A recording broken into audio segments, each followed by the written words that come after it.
அனைவருக்கும் வணக்கம். நாம இந்த காணொளியில கணிதம், அதாவது நம்ம டிஎன்பிஎஸ்சி குரூப் 4க்காக ஒரு கணிதத்தில ஒரு 25 மதிப்பெண்கள் நமக்கு குடுக்குறாங்க. அப்ப அந்த 25 மதிப்பெண்கள் வந்து எதன் அடிப்படையில வந்து நமக்கு வந்து கொஸ்டின் பேப்பர் அமைப்பாங்க. அதாவது டிஎன்பிஎஸ்சில குடுக்கப்பட்ட சிலபஸ பத்தி நம்ம இதில வந்து நான் உங்களுக்கு டீட்டெயிலா எக்ஸ்பிளைன் பண்ண போறேன். இதன் அடிப்படையில தான் நம்மளுடைய அகாடமியிலயும் வந்து வகுப்புகள் வந்து இதை அடியொட்டி தான் நமக்கு வந்து இருக்கும். அதாவது இதில குடுத்திருக்கிற டாபிக் அடிப்படையில தான் வந்து உங்களுக்கு வந்து நாங்கள் வந்து வகுப்புகளை நடத்தி போயிட்டுருப்போம். மற்ற இதெல்லாம் பார்த்தீங்கன்னா சயின்ஸு சோஷியல் சயின்ஸ் எல்லாம் பார்த்தீங்கன்னா உங்களுக்கு கிளாஸ் வைஸு, அதாவது 6th to 10th உள்ள மெட்டீரியல் கொடுத்துருவோம். பட் மேத்ஸை பொறுத்த வரைக்கும் என்ன அப்படின்னு சொல்லி பார்த்தீங்கன்னா உங்களுக்கு வந்து இதில் கொடுத்துருக்கிற இந்த டாபிக் வைஸ் தான் நாங்கள் வந்து உங்களுக்கு வந்து எங்களுடைய கணித பாடத்தை வந்து நாங்கள் விவரித்து கொடுக்க போகிறோம். முதல்ல பார்த்தீங்கன்னா சிம்பிளிஃபிகேஷன்.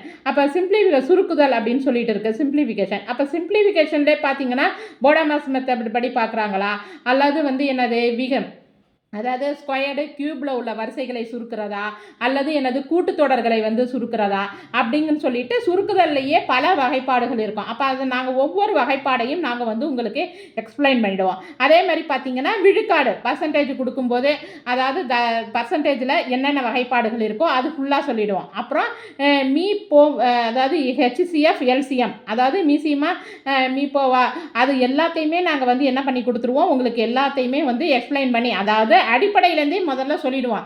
முதல்ல எல்சிஎம்னா என்ன தெரிய மாட்டேங்குது, எல்சிஎம்னா என்னன்னு தெரிய மாட்டேங்குது, ஹெச்சிசிஎஃப்னா என்னன்னு தெரிய மாட்டேங்குது. முதல்ல அடிப்படையே பிள்ளைகளுக்கு தெரிய மாட்டேங்குது.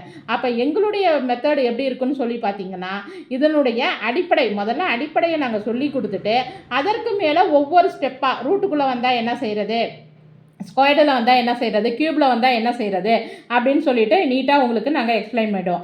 அப்புறம் விகிதம் மற்றும் விகிதாச்சாரம், ரேஷியோ அண்ட் ப்ரொபோர்ஷன், அதாவது இதில் வந்து என்னென்ன வகைப்பாடுகள் உள்ளதோ அதையும் சொல்லி கொடுத்துருவோம். அப்புறம் தனி வட்டி கூட்டு வட்டி சம்மந்தமாக நிச்சயம் ஒரு கொஸ்டின் வந்துடும், அதை எக்ஸ்பிளைன் பண்ணிவிடுவோம். அப்புறம் பரப்பு மற்றும் கொள்ளளவு, அதாவது பரப்பு மற்றும் கொள்ளளவு அப்படின்னு சொல்லி பார்க்கும்போது உங்களுக்கு உருளையாக இருக்கட்டும், சதுரமாக இருக்கட்டும், வட்டமாக இருக்கட்டும், செவ்வகமாக இருக்கட்டும், அதனுடைய பரப்பளவு என்ன, சுற்றளவு என்ன, கொள்ளளவு என்ன, அதற்குரிய சூத்திரங்கள், அதாவது அதற்குரிய வாய்ப்பாடுகள் என்னென்ன அப்படிங்கிறத வச்சு நாங்கள் உங்களுக்கு அதையும் சொல்லிடுவோம். அப்புறம் இந்த வேலை மற்றும் காலம், ஒர்க் அண்ட் டைம், இதில் நிச்சயம் ஒரு 2 கொஸ்டின், ஒரு கொஸ்டின்லேருந்து 2 கொஸ்டின் வரைக்குமே கேட்டுருவாங்க. அதாவது 10 வேலையாட்கள் சேர்ந்து 15 நாட்களில் முடித்தாங்கன்னா 8 வேலையாட்கள் சேர்ந்து எத்தனை நாளில் முடிப்பாங்க அப்படிங்கிற மாதிரியான இந்த மாதிரியான கொஸ்டின்ஸு உங்களுக்கு அதிகப்படியாக கேட்பாங்க. அதையும் நாங்கள் சொல்லி கொடுத்துருவோம். அப்புறம் தருக்க காரணவியல், லாஜிக்கல் ரீசனிங், அதுக்கும் உள்ள உங்களுக்கு நாங்கள் எக்ஸ்பிளைன் பண்ணிவிடுவோம். அப்புறம் புதிர்கள், அப்புறம் பகடை உருட்டும் போது நம்ம லாஸ்ட் டைம் டிஎன்பிசி கொஸ்டினில் கூட அந்த கொஸ்டின் கேட்டிருந்தாங்க.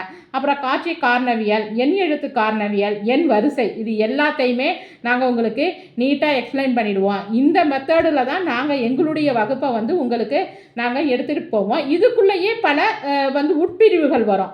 அந்த உட்பிரிவுகளையும் ஒவ்வொன்றுக்கும் நாங்கள் எளிதாக உங்களுக்கு விளக்கி கொடுத்துருவோம். முதல்ல இந்த எல்சிஎம் ஹெச்சிசிஎஃப் அதனுடைய அடிப்படையை முதல்ல கற்றுக்கங்க.